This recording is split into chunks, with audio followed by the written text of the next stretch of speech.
Hello everybody, welcome to the Ottawa Scenarios Holic. I'm your host Shaq, late night grinder, as you could probably tell right now. And I am recapping the new worst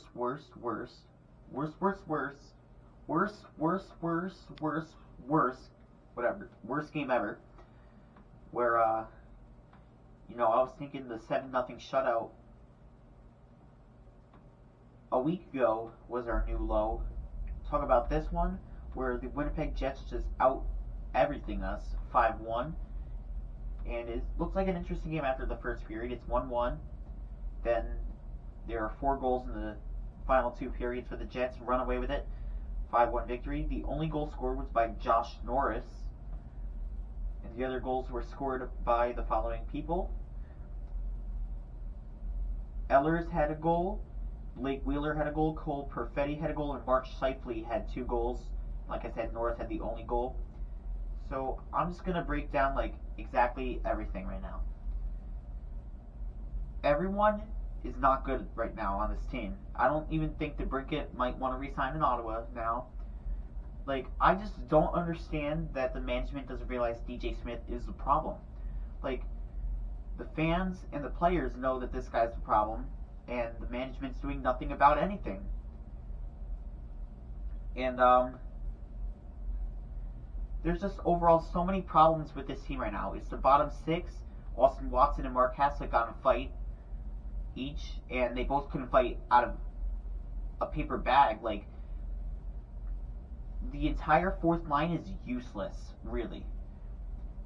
Mark Haslett, in training camp, he looked really good. He's not good. Austin Watson, we knew about him, and he's useless, and he has been useless the entire time he's been in Ottawa.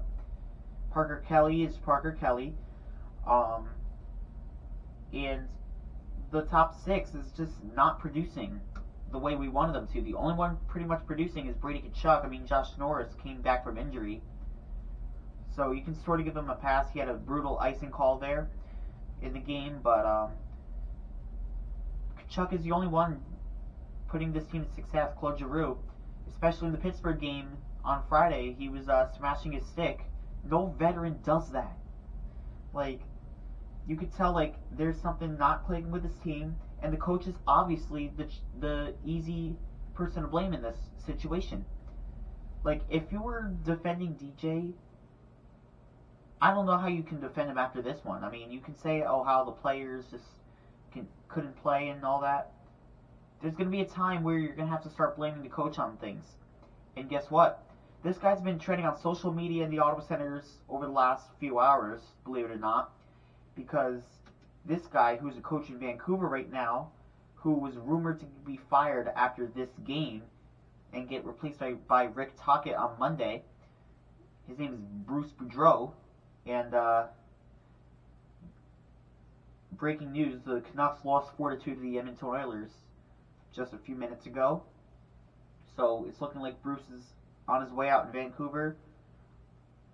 And overall, if you want to talk about Bruce Boudreau, the way he's been treated in Vancouver was absolutely disgusting by the management. Now, that's a team you can blame the management on. This team, you can certainly blame the coaching. And everyone's saying, Capuano would be the interim coach. He's nowhere better. I'm going to read off the stats to you for DJ Smith right now. He was in charge of the penalty kill with the Toronto Maple Leafs under Mike Babcock before he got hired. He was in charge of the penalty kill, and they were dead last in the NHL. He's on charge on 5-on-5, and they're bottom feeders in that stat line. They're 28th in the goal in the league, which is pretty much bottom 5 in 5-on-5 goals. So what is going on with this team? And coaching is definitely where it starts.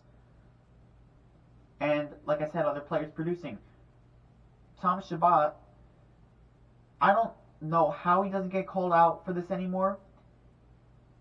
He is a pylon. He really is. Thomas Chabot is a pylon. And I know a lot of people are going to rip at me for saying that, but it's the truth. Drake Batherson, defensive pylon as well. He is literally the next generation Mike Hoffman for this team. Really good on offense, but nowhere to be seen on defense. And it's been this way the whole year. Hamonic, where has he been? Chabot had a -3 tonight. Nick Holden, Jacob Bernard-Docker, like I said, getting burnt again. And then everything else. Claude Giroux had the assist on that, and that's pretty much it. Stützle had a -3. Brady Tkachuk had a -2. Joseph had a -1. Batherson had a -2. Drake Batherson's plus-minus is the worst in the National Hockey League, my friends. He's not good.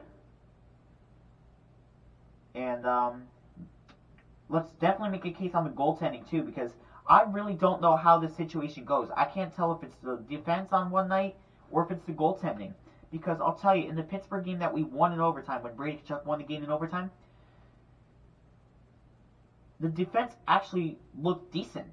And Cam Talbot let in 4 goals, so Cam Talbot is just not playing well. And then D.J. Smith still puts him in, and he gives up another 4 goals. And then you got Anton Forsberg tonight, where we were saying, give Talbot rest, let Forsberg play, and Forsberg literally looks just as worse, maybe even a little worse. So, I don't know if you run it back with the tandem next year. I don't know what you do. There's too many questions to be answered over the offseason. Change nothing. Let's see what we do with the draft. If DJ's still around, you know the deal. He's going to win 15 out of the last 16. Ruin our chances in the draft. We're going to get like the 12th overall pick or whatever. But it's rinse and repeat, honestly. So I don't know what happens from here. I honestly don't even care what happens from here. I'm going to still try to put in the work on this channel. I'm still going to be a Sens fan no matter what. But it's so infuriating watching this team sometimes. Especially over the last week. Like, we're not... Like, the goals are drying. And I'm going to bring up a couple stat lines right here. So, we never got shut out after the Predators game. So the Predators game was our first shutout of the year, 3-0. Then we win against the Coyotes 5-3. There we go. And then we get shut out again against the Colorado Avalanche 7-0, which I thought was our lowest of the low. But you can never say you hit rock bottom because there's always a way to go lower. And that's what happened tonight. We give up we only scored 1 goal against the Blues, 5 against the Pittsburgh Penguins.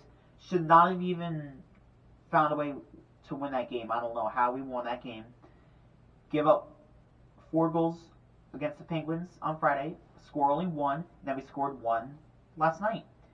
So the goals are really drying out, and I just don't know what's going on. And I don't expect it to get any better on from here. And, this is going to hurt us if DeBrincat does not re-sign with the Senators. And, I don't know. New ownership needs to come sooner rather than later. But I'm not even worried about ownership at this point. I'm worried about the team. The team needs to be worried about themselves, not ownership. Because we can talk about the future all we want. New arena, whatever. Focus on the now. Focus on the team we wanted to be, which we were supposed to be a playoff team. And I don't know how this has been the case. We are literally tied for last in the division. And right now we are tied for second to last in the entire Eastern Conference. Let's see who we are ahead of in the standings right now. So right now we have the tiebreaker of the Montreal Canadiens. So that's one team. We are ahead of the Coyotes and the Blackhawks, which are 2 other teams. So that's 3. We are ahead of the Blue Jackets, which is 4. And we're ahead of the Canucks, Sharks, and Ducks, which are 3 teams. So we're ahead of 7 teams. So right now we have the 8th overall pick in the draft. But we'll see where it goes on from here. I honestly don't know where we go from here. I honestly couldn't care less because we can definitely argue how the season was over in November. We can definitely argue how it was over like a week ago, maybe even a month ago. It's definitely over now. There's no hope. Honestly, we were talking about a defenseman. Don't even go for one anymore. And we can argue oh, we want a defenseman. Oh, that's the wrong one or whatever. Matt Dumba's not going to change anything. I don't even know how we were kicking tires on a guy like Seth Jones, whose contract is massive. I don't know how we were kicking tires on someone who's worse than Nikita Zaitsev, and Zaitsev had a decent month in December. But overall, Zaitsev is a pylon, like the worst of the worst. And you try to go on Tyler Myers, who is worse than Zaitsev, who has a worse contract than Zaitsev. So I don't even think Dorian is even serious about getting a defenseman at this point. They're going to try to see what they got. But I just don't think there's any answers for this team anymore. I really don't. So we'll see where it goes on from here. Again, 5-1 loss to the Winnipeg Jets. Preview prediction for the Islanders Maple Leafs coming out later. But for now, this is Jack from the Ottawa Senators Outlook, and go Sens go.